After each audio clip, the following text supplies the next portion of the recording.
Yes, students, now we are covering the next topic, the Nazi world view. Under this topic, we have to be learned that what exactly the thoughts of the Hitler, what type of society the Hitler want, and exactly what was his goals. उसके goals क्या थे, किस तरह की society वो exactly establish करना चाह रहा था in Germany. That is ideology of Hitler. क्या आइडियोलॉजी थी हिटलर को, तो हम इन पॉइंट से हिटलर की आइडियोलॉजी को नाजी का वर्ड व्यू समझेंगे. नाजी वर्ड व्यू का मतलब क्या है कि नाजी के आइडिया में वर्ड कैसा होना चाहिए था, संसार कैसा होना चाहिए, व्यू हम क्या सोचते थे, हमारा कैसा वर्ड होना चाहिए. ठीक है, तो सबसे पहले they believe in racial hierarchy. वो किस में बिलीव करते थे? रेशियल हिरार्की में. रेशियल हिरार्की होता है जिसमें रेसेस के ऊपर जो बेस होती है सोसाइटी. ठीक है, अब वो उनके अकॉर्डिंग सबसे ऊपर कौन था और सबसे लोअर कौन था. देखो बच्चे, हर सोसाइटी में अपर और लोअर कास्ट होती थी, पहले भी होती थी, हमारे इंडिया में भी था जहाँ पर हम अनटचेबिलिटी को प्रैक्टिस करते थे. But we are not punishing the others, हम पनिशिंग नहीं करते थे दूसरों को. अब यहाँ पर हिटलर ने कुछ और ही तरीका अपनाया अपनी सोसाइटी में रेशियल हिरार्की को अडॉप्ट करने के लिए. सबसे पहले क्या किया उसने? He believed in racial hierarchy. According to him, blonde blue eyed Nordic Germans Aryans were at the top. जो जर्मन आर्यंस हैं वो टॉप लेवल पर हैं, while Jews were located at the lowest position. और ज्यूज़ जो थे वो lowest position पर थे, सबसे डाउन पोजीशन पर थे. उसकी सोसाइटी में ज्यूज़ के लिए कोई भी प्लेस नहीं था.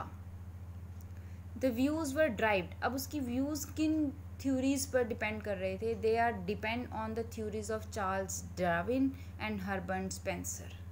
ये दो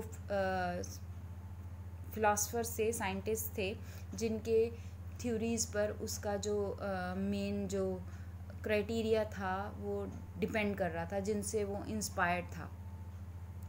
अब चार्ल्स डार्विन और हर्बर्ट स्पेंसर की थ्योरी क्या थी? तो हर्बर्ट स्पेंसर की अगर हम थ्योरी पर चलते हैं तो चार्ल्स डार्विन, चलो सबसे पहले Charles Darwin was a natural scientist who tried to explain the creation of plants and animals through the concept of evaluation and natural selection. Charles Darwin के अकॉर्डिंग कि सोसाइटी, हमारी जो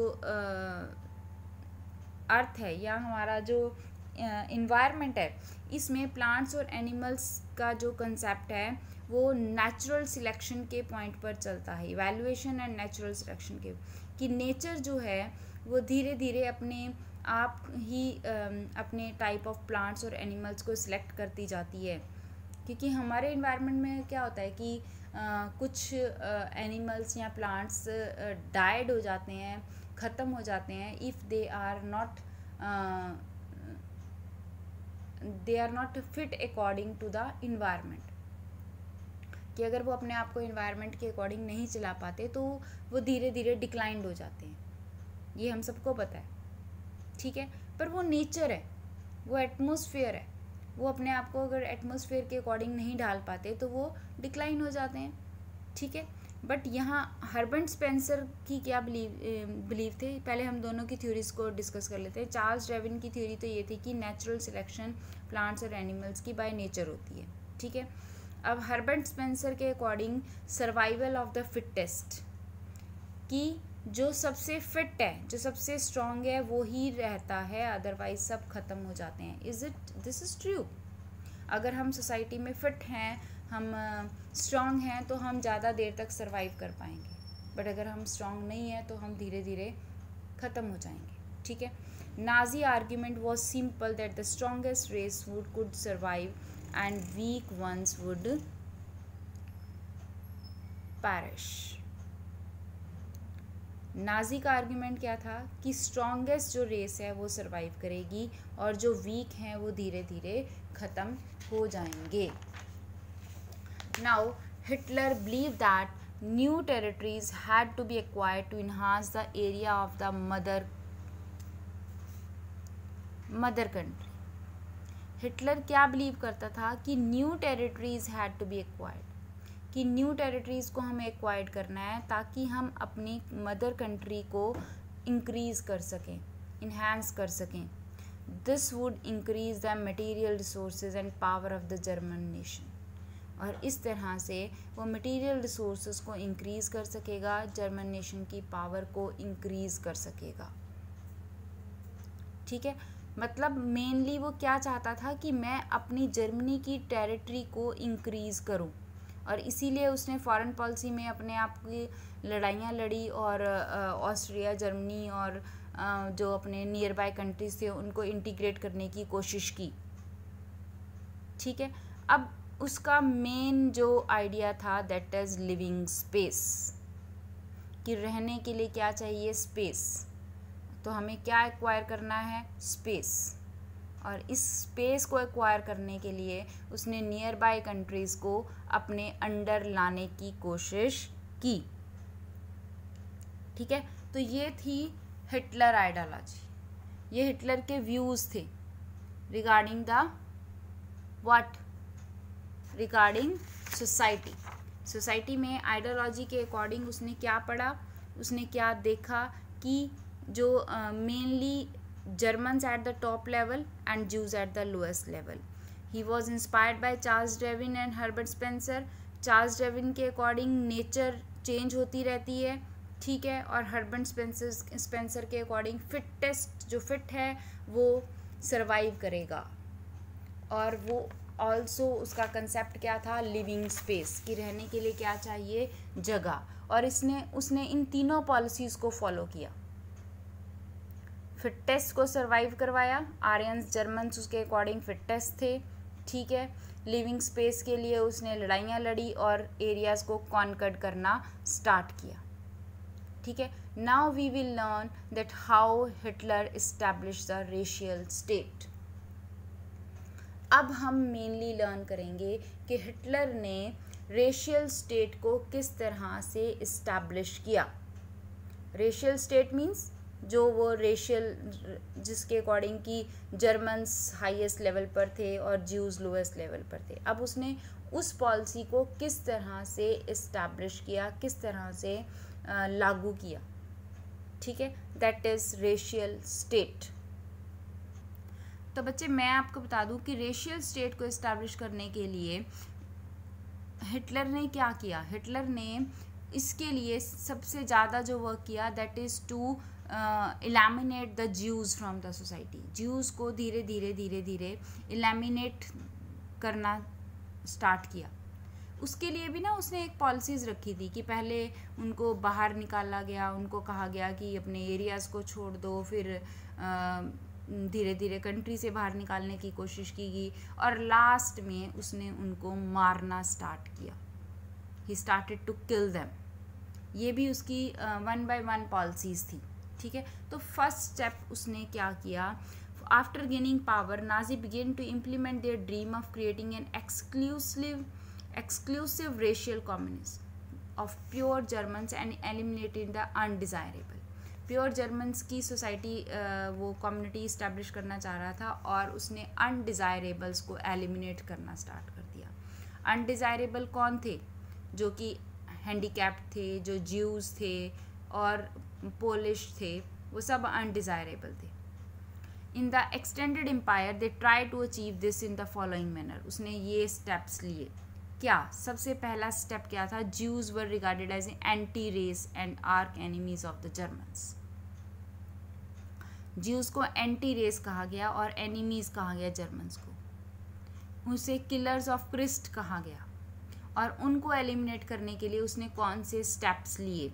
सबसे पहले ज्यूज को वर बेरेड फ्रॉम ओइंग लैंड, उनको ज़मीन खरीदने से मना कर दिया गया कि वो ज़मीन नहीं खरीद सकते थे, अपने घर नहीं खरीद सकते थे।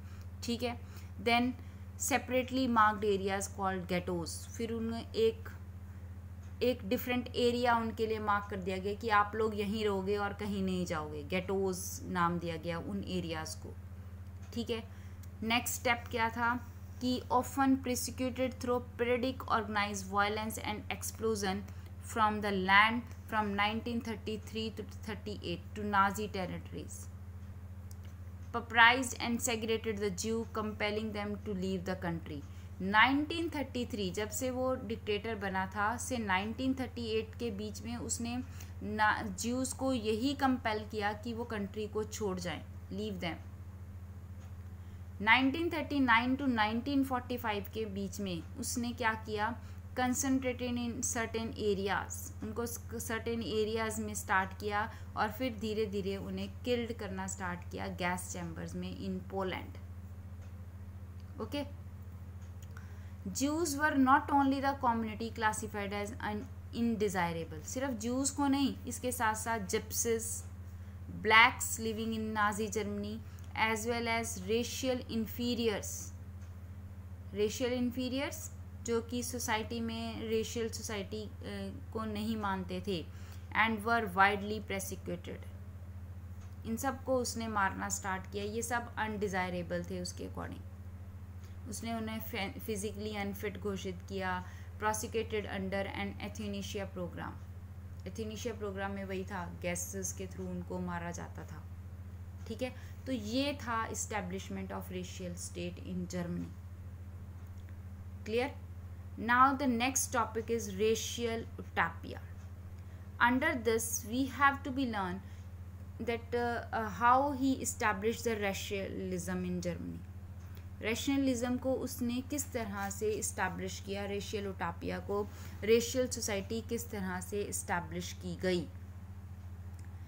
इसके लिए सबसे पहले तो उसने पोलैंड को ऑक्युपाइड किया। and divided much of the northwestern Poland was annexed to Germany in the annex। पहले तो उसने पोलैंड को अनेक्स किया जर्मनी में, फिर पोल्स मतलब पोलिश लोग जो पोलैंड में रहते थे, उनको फोर्स किया गया टू लीव देयर प्रॉपर्टीज़, उनकी प्रॉपर्टीज़ को छोड़ने के लिए। पोलिश लोगों के साथ भी उसने बहुत बुरा व्यवहार किया, उनको मारा, उनमें जो आर्यन बच्चे थे उनको छीन लिया गया। अगर वो आर्यन जैसे आर्यन जैसे जो दिखते थे उनको छीन लिया जाता था, उनका टेस्ट किया जाता था, और अगर वो आर्यंस होते थे तो उनको आर्यंस मदर को दे दिया जाता था, और अगर नहीं होते थे तो उनकी मदर को वापस करने के प्लेस पर उन्हें ऑर्फेंसेस में यानी अनाथ आश्रम्स में भेज दिया जाता था। तो ये जो पॉलिसीज़ थी ये अडॉप्ट की थी रेशियल उटापिया को लाने के लिए हिटलर ने। Members of the Polish intelligence were murdered. Polish children resemble Aryans were forcibly taken from their mothers and examined by the race experts. If they passed the race test, they were raised by German families. If not, they were sent to orphanages where most of them perished. जहाँ पर ज़्यादातर को मार दिया जाता था, उनके साथ बुरा व्यवहार किया जाता था। ठीक है, तो ये थी racial utopia. That's it for today. आज के लिए इतना ही बहुत है, बाकी we will discuss tomorrow. Okay, thank you.